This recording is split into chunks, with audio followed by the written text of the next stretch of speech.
주님께서 여러분과 함께 루카가 전한 거룩한 복음입니다. 그때 예수님께서 성전에 들어가시어 물건을 파는 이들을 쫓아내기 시작하시며 그들에게 말씀하셨다.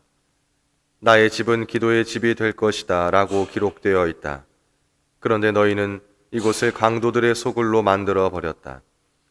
예수님께서는 날마다 성전에서 가르치셨다. 수석 사제들과 율법 학자들과 백성의 지도자들은 예수님을 없앨 방법을 찾았다. 그러나 어떻게 해야 하는지 그 방도를 찾지 못하였다. 온 백성이 그분의 말씀을 듣느라고 곁을 떠나지 않았기 때문이다. 주님의 말씀입니다.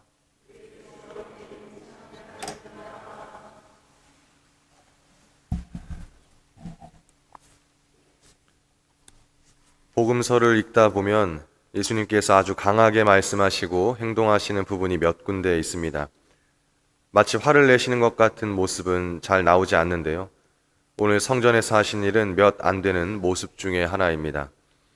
예수님의 강한 어조와 행동은 그 대상이 되는 일이 여지없이 잘못된 일임을 역설합니다. 나의 집은 기도의 집이 될 것이다 라고 기록되어 있다. 그런데 너희는 이곳을 강도들의 소굴로 만들어 버렸다. 우리가 미사를 드리고 있는 이 성전, 그리고 내 마음의 성전은 과연 어떨까요? 유다인들의 성전은 그야말로 우여곡절 끝에 다시 지어진 성전입니다.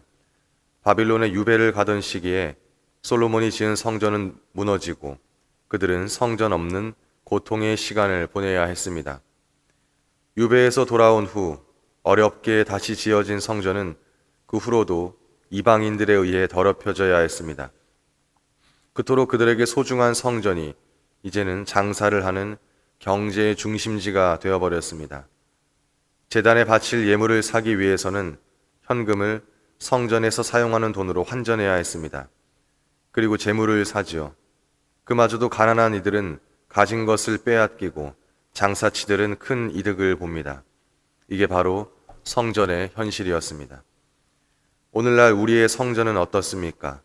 특별히 내 마음의 성전은 어떤지요? 있어야 할 것이 아닌 것으로 채워지지는 않았는지 살펴볼 일입니다. 하느님의 집이 하느님 아닌 것으로 가득 차 있지는 않은지요? 하느님 아닌 것으로 내 마음을 정화하고 위로하고 있진 않은지요? 오늘날 많은 것들이 우리 마음을 점령하려고 합니다. 그러나 결코 우리의 마음을 위로할 수 없습니다. 오히려 하느님께 적대적으로 행동하게 만듭니다. 예수님께서는 날마다 성전에서 가르치셨다. 수석 사제들과 율법 학자들과 백성의 지도자들은 예수님을 없앨 방법을 찾았다. 하느님 아닌 것으로 마음을 채운 이들은 바로 이같이 하느님께 적대적으로 행동하게 됩니다. 사랑하는 형제, 자매 여러분, 우리 마음은 성령의 궁전입니다. 우리 모두의 마음에 성령께서 머물기 때문입니다. 우리가 미사를 드리고 있는 이 성전뿐만 아니라 우리 마음의 성전에도 하느님을 모셔야 합니다. 우리에게 착각을 불러일으키는 하느님 아닌 것을 몰아내고 마음의 성전을 정화시켜야 합니다. 오직 하느님만이 주실 수 있는 위로와 충만함을 내 마음의 성전 안에서 체험하시길 축원합니다.